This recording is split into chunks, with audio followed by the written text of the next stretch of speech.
Yo, aujourd'hui on va parler d'une légende, d'un incontournable. Non, je parle pas de moi, mais bien du T-34. Alors si vous avez cliqué débilement ou si vous voulez en apprendre plus, vous êtes bien au bon endroit.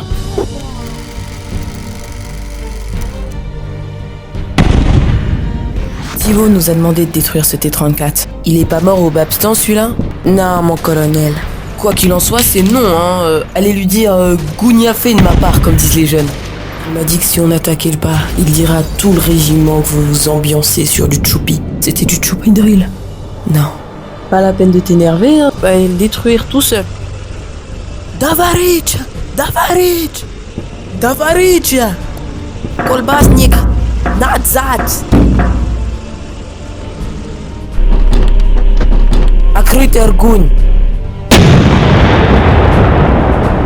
Attends, je crois qu'il fait demi-tour, hein. Bon, c'est pas grave. Bon, en tout cas, tu diras à ma femme que quand j'aurai détruit ce foutu tank, je veux que la cuisine soit nettoyée. Ah!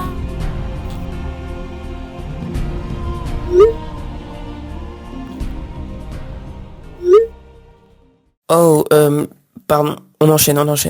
1945, Berlin. Après d'interminables combats, la Wehrmacht est défaite. Au même moment, le rayonnement glorieux du T-34 atteint son apogée.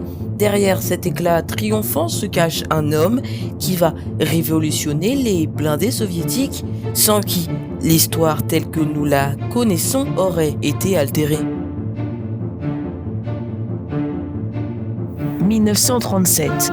Pendant que certains s'ambiancent sur du Benny Goodman, tandis que d'autres ont de la trigonométrie avec leurs mains, ce joyeux hiver 37, dans l'usine numéro 183 de Kharkiv en Union soviétique, on s'affaire à la création d'un nouveau char à grande vitesse et pouvant se déplacer aussi bien sur chenille que sur roue. L'avant était né. Comme l'autoroute ou...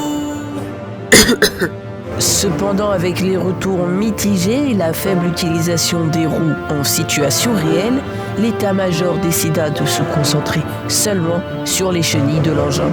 Un engin gros comme ça. C'est quoi? Je te montrerai. Maintenant, ôté de ses roues, notre A20 devint T-32 et c'est en mars 1940 que Mikhail Koshkin, ingénieur soviétique, finalisa les prototypes du T-34 basés sur d'anciens reliquats des suspensions américaines Christie, prototype qu'il emmena lui-même devant Staline à Moscou pour qu'il constate de l'amélioration du blindage et de la supériorité du nouvel engin.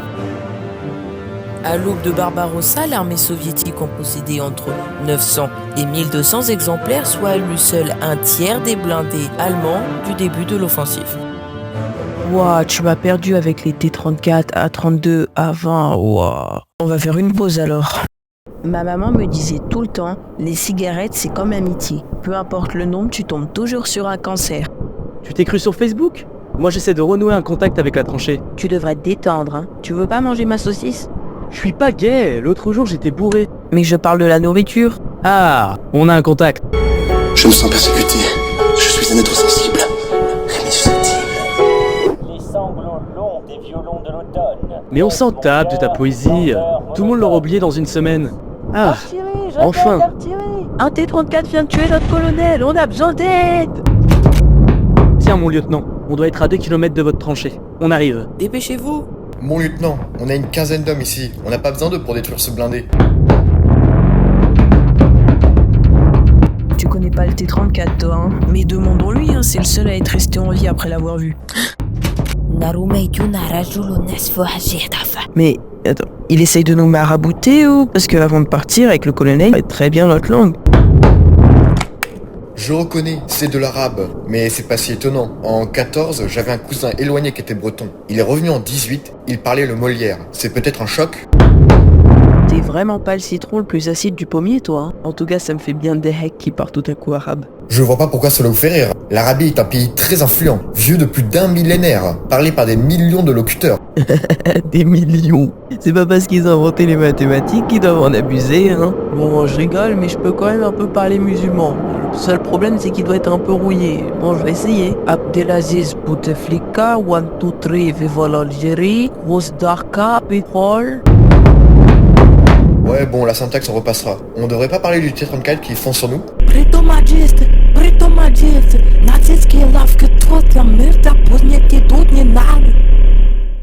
Allez, on enchaîne.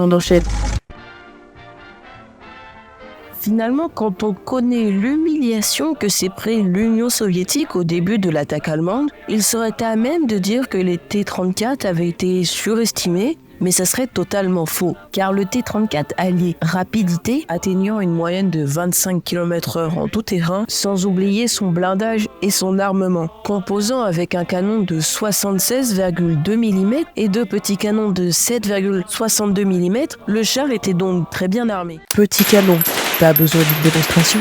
Non. La qualité du blindage n'en a pas à pâtir, car on retrouve un blindage incliné, un des premiers de son époque, permettant le rebond des tirs sur la cuirasse qui était elle-même d'un diamètre de 45 à 90 mm d'épaisseur. Malgré tous ces atouts, le T-34 n'avait pas que des points positifs, comme par exemple le confort spartiate ou alors le manque de radio qui mettait en péril les grandes manœuvres militaires. Malgré quelques défauts, le T-34 était bien le meilleur char de cette année 41. Pour finir, la cerise sur le gâteau fut très certainement quand les soldats allemands découvrirent l'engin blindé, si supérieur au leur que certains généraux s'y risquèrent à les loger, comme cette citation. Der T-34 stellte eine erbliche Herausforderung für unsere Truppen dar. Seine Panzerung übertraf alles. Es war ein Gefürchteter auf dem Schlachtfeld. Ah, vous parlez pas le nazi? Bah, je vais vous le traduire alors. Le T-34 présentait un défi considérable pour nos forces. Son blindage était supérieur à tout. C'était un adversaire redoutable sur le champ de bataille. Vous avez pas besoin de moi pour enchaîner, hein? Dépêchez-vous de former un rectangle autour de cette table. Un carré ou un losange. Et pourquoi pas un cœur? Non, c'est bon, un rectangle vraiment. Allez tout le monde! Bien! Selon ce qu'on a compris avec le marabout, 1, 2, 3, fais voler, chérie. Le char est là, et sans aviation, ni canon, on est mort. Oh merde. Heureusement pour nous, je viens de contacter l'artillerie. Allez, du nerf. J'aurais besoin de quelqu'un de beau et d'intelligent pour guider l'artillerie quand ils seront ici. Moi, je suis intelligent. T'es pas vraiment, beau. On me le disait déjà en 6ème. Bon, ça y est, j'ai compris. Toi là, le marabout.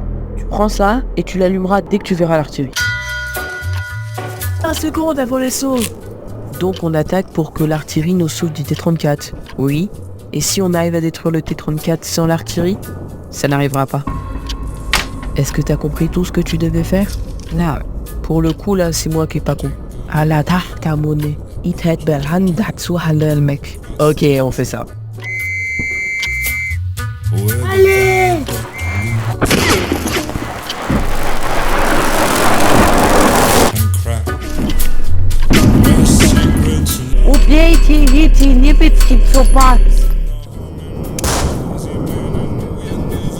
Mais il s'est absolument rien passé. Si, comme quoi.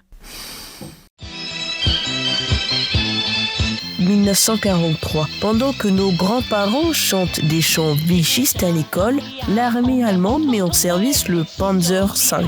Reprenant les grands atouts du char soviétique comme son blindage incliné, il était censé remplacer les Panzer 3 et 4 et mettre un terme à la supériorité des T-34 et de ses variantes. Malgré ses bonnes volontés, l'engin était très lourd et très compliqué à produire, soit à l'inverse du T-34 et de sa nouvelle version, le T-34-85, qui eux pouvaient avoir des pièces interchangeables. Mais nous ne l'aurons pas si ce blindé était si puissant, c'était surtout grâce à sa production massive. C'est encore aujourd'hui le deuxième char le plus produit au monde, avec environ 80 000 exemplaires produits, deuxième après les T-54 et T-55, ses successeurs. Avez-vous envie d'envahir la Pologne?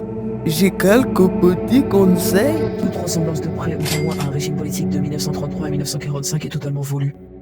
On raconte même que certains soldats étaient envoyés au combat après qu'une heure de formation, là où il faudrait au moins plusieurs années. Ce sont ces constats qui expliquent la boucherie de la bataille de Koursk, où ce seront entre autres 350 blindés perdus pour l'Allemagne contre 2200 pour l'URSS. Et même jusqu'à la bataille de Berlin, la future Russie connaîtra de lourdes pertes tant humaines que matérielles, même si elle finira par l'emporter le 9 mai 1945. Tota Cligno, este la Beethoven musique.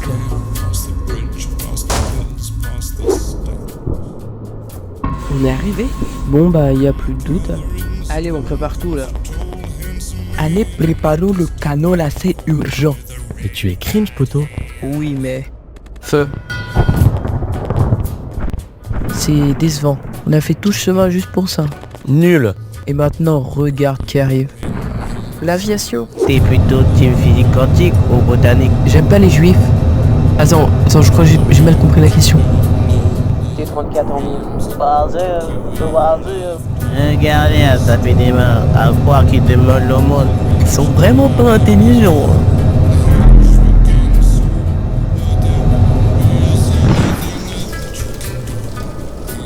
Mission accomplie. Ah, enfin. Enfin, il a été détruit. Même si tout le monde est mort, sauf lui. D'ailleurs, il me fait penser à un ami qui avait un cousin français en 1918 qui était un breton. Ceci est une descente de police. On recherche actuellement un petit enfant, sans charisme ni chara design, avec une voix horrible et une arme qui lui sert à rien. Non, ça me dit rien. Je vois, merci de votre collaboration. À plaisanterie.